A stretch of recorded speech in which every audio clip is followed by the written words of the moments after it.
Hey guys, totally forgot to record the video the first time. So I promised you guys a video over the weekend, and what happened was I broke my hot end, so I could not make that video. But I installed the new hot end, and I installed the J end, which I mentioned in the video earlier, to just kind of show you what that looks like. We're going on an adventure. This is the new J end. I put it in the Lossies extruder mount, the Mark IV, I think. It doesn't have the arm in the front, it just slides in, which works for right now. And so I resoldered, or I got my friend to resolder the wire for the new extruder and then recalibrated it. And I mean, it's working well now. So that's all good. Sorry for shaking the camera around. So everything's working now, but that's why I had to get delayed on the weekend. So here's the plan right now. I wanted to make a support, kind of like a test print, that I could see how well I could print it using all three of the slicers. The Slicer 3 one, the Skyforge, and then the Kiss slicer.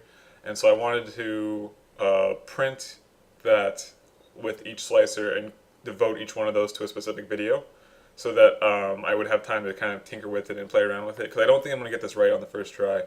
And so rather than kind of like doing it with all three and trying to showing you what I made with that, it wouldn't really seem that effective, because I'm sure the default settings aren't going to work for this. To show you what the print is right now, I think you can see my cursor.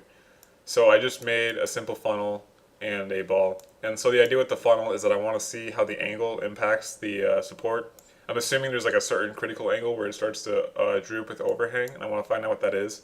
And then I also made it circular because I wanted to see most of the supports do they just do a lining, like a kind of like a giant S shape, I guess I would describe it like that. And I want to know how that impacts it, because based on like the distance between each line of support of the scaffolding, I want to see how that impacts at the different parts of the circular shape. So like I'm sure the line that's coming straight out here will be supported fine, but will the line that's coming out right here not support as well because there's a gap between the two? I don't know if that completely makes sense. It'll make more sense when I make it in the video.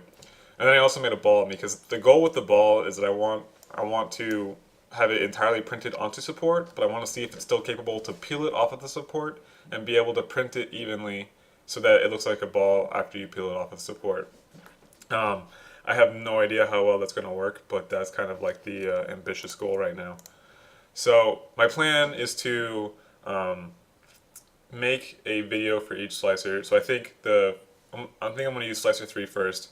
And just make a video dedicated to that. And so I'm going to show you kind of like what the first print looked like just from the default settings that I have on there, or the settings I have right now.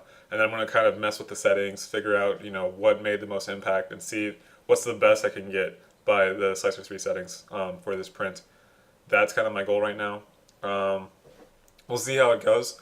Maybe this print is going to turn out to be like a just really terrible print to do for this, and I might need to print something else, but I'm kind of hoping that I can at least learn something from this rather than just kind of wasting your guys' time. So I'm going to get cranked on that, and I'll try to turn on a video before the end of this weekend. Hopefully nothing breaks, right? We'll see you guys